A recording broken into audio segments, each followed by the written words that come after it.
Hi everyone, welcome to வணக்கம் போன channel. இன்னைக்கு நம்ம சேனல்ல half kg ஜீரக சம்பா ரைஸ் பிரியாணி எப்படி செய்யலாம்னு பார்க்கலாம் வாங்க. பிரியாணி வெஜில் எடுத்துக்கோங்க. எப்பயும் போல் எண்ணெய் கீ போட்டுக்கோங்க. பிரியாணி ஸ்பைசஸ் எல்லாமே போட்டுக்கோங்க. 5 பெரிய வெங்காயம் கட் பண்ணி போட்டு நல்லா வதக்கிக்கோங்க. உப்பு தேவையான அளவு நான் அரை கைப்பிடி கல்லுப்பு போட்டிருக்கேன். போட்டு நல்லா கோல்டன் ப்ரௌனாக ஆகிற மாதிரி வதக்கிக்கோங்க. காரத்துக்கு ஏற்ற மாதிரி 2 பச்சை மிளகா, கொத்தமல்லி, புதினா நல்லா ஃபைனாக சாப் பண்ணி போட்டுக்கோங்க.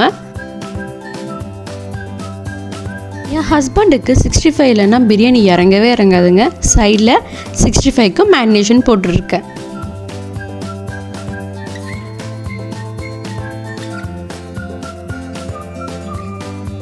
இந்த வீடியோ உங்களுக்கு யூஸ்ஃபுல்லாக இருந்துச்சுன்னா மறக்காம வணக்கம் போன சேனலுக்கு லைக், ஷேர் அண்ட் சப்ஸ்கிரைப் பண்ணிவிடுங்க.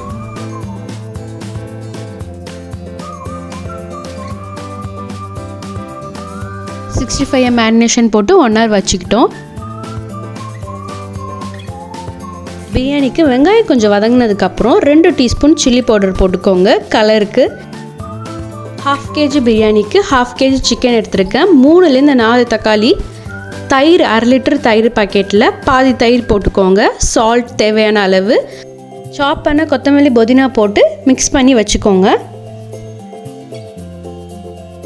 வெங்காயம் நல்லா வதங்கின பிறகு நம்ம மிக்ஸ் பண்ணி வச்சுருந்த தயிர், தக்காளி, சிக்கன் எல்லாமே போட்டு நல்லா வதக்கிக்கோங்க. ஜிஞ்சர் கார்லிக் பேஸ்ட் வந்து ஒரு 4லேருந்து 5 டீஸ்பூன் போட்டுக்கோங்க.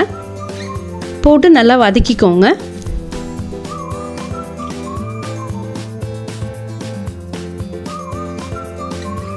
ஒரு கிளாஸ் அளவுக்கு தண்ணி ஊற்றி நல்லா கொதிக்க விடுங்க. பச்சை ஸ்மெல் போகிற அளவுக்கு நல்லா கொதிக்க விடுங்க. எப்போவுமே சீரக சம்பா ரைஸை ஊற வைக்காதீங்க. உடனே வாஷ் பண்ணி உடனே போட்டுருங்க. 1 கிளாஸ் சீரக சம்பா ரைஸ்க்கு 1.5 கிளாஸ் தண்ணி தான் அளவு.